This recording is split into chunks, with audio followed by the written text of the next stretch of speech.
Yeah, I've known Chris for close to 20 years. Our relationship goes back to when I was at Utah, and he was the #1 strength coach. Yeah, no reservations hiring him based on the allegations and what happened at Iowa, and why hire him instead of going in a different direction?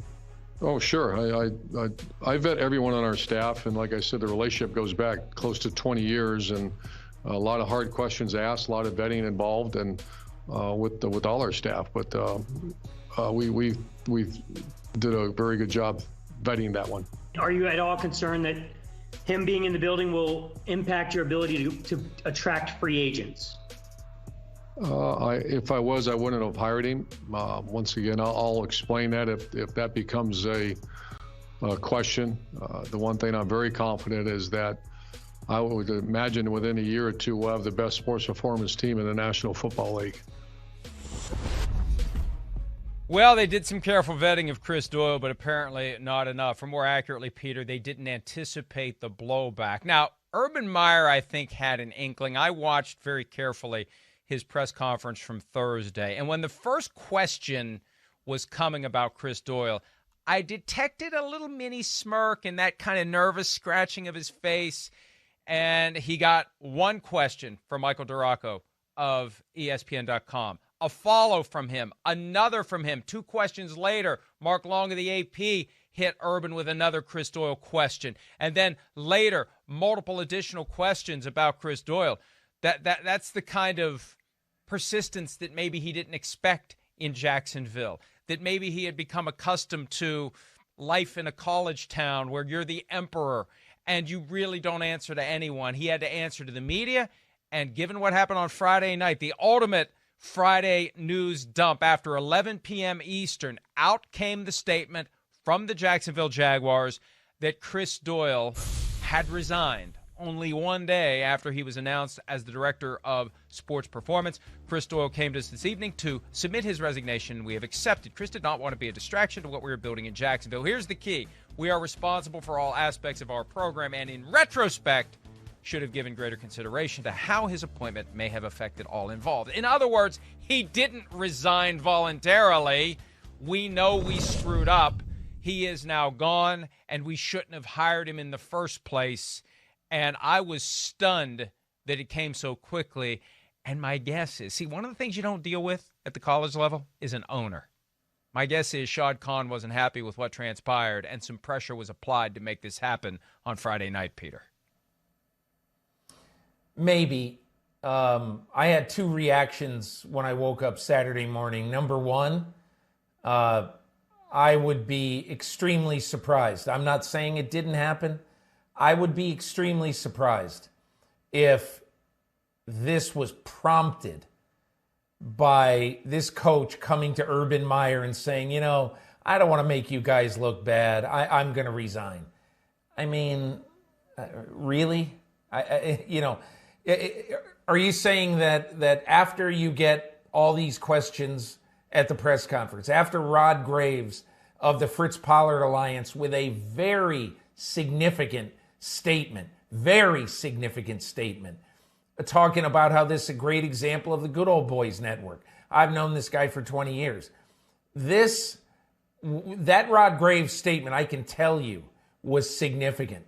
But my biggest takeaway is that, you know, there's nobody in that organization, Mike, who can say to Urban Meyer, they're looking at Urban Meyer as a demigod, okay? Nobody in that organization can say, hey, coach, this is a horse crap decision. You can't do it. You can't do it. And maybe he'll say, hey, go sit in your cubicle or whatever. But he's in the NFL. Can you imagine? This is a guy who got ran out of Ames or Iowa City, Iowa. And you think coming into the NFL that he's going to be an acceptable hire?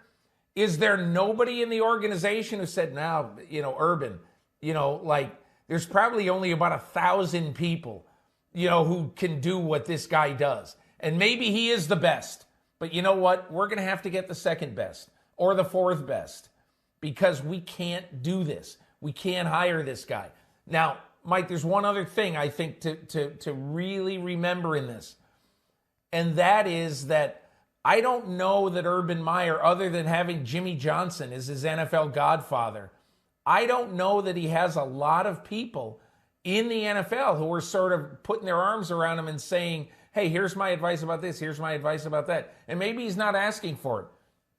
Urban Meyer needs someone in his organization that before he makes a decision like this, he just calls and says, hey, what do you think of this? That's what he needs. And he might think he has that now, but he doesn't have that now. And he needs one of those people.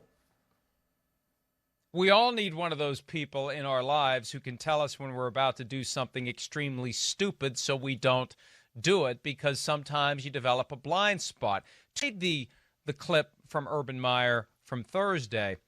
And he said that he's known Chris Doyle for 20 years, dating back to when I was the head coach at Utah, and he was the #1 strength coach. Well, that creates the impression that they actually worked together. They never worked together. Chris Doyle was at Utah in 1998 for 1 year, went to Iowa after that, and was there ever since until whatever it was that transpired last year that resulted in him accepting a buyout. He's denied any responsibility, but it was an investigation involving some racially charged statement and mistreatment of players. But Meyer was there 5 years later. He created the clear impression they worked together. They had never in their careers worked together. He just knew of him. He'd never worked with him. And he may know him, but he never worked with him. I mean, it's different to know somebody as part of the broader coaching industry. It's another thing to grind with him every single day, to observe him, to see who he is, how he is, who he's really about, what he's really about.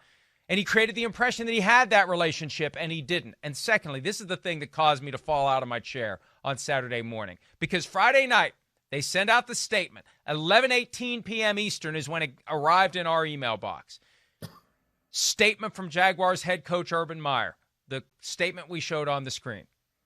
Saturday morning, 9:30, 10 o'clock, they reissued it to add Trent Baalke's name to the statement, the general manager of the team, inadvertently omitted from the statement. Are you kidding me?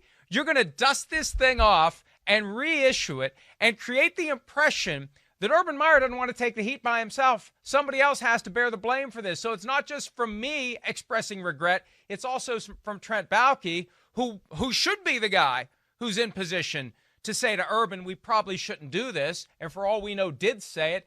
His name gets attached to it on Saturday, so the black mark goes on his resume as well, Peter. The whole thing is just, Mike, it's just sloppy. The entire process was sloppy. And that's one of the reasons why I think the Jaguars look terrible in this whole thing. They look absolutely terrible. And they need somebody to come in and help Urban Meyer and Trent Baalke and Shad Khan clean up the mess. That's all there is to it. They're missing something. They're just missing something. And the entire process just puts an exclamation point on that. Hi, I'm Mike Tirico, and thanks for watching. Make sure to hit subscribe for the latest news and highlights from NBC Sports.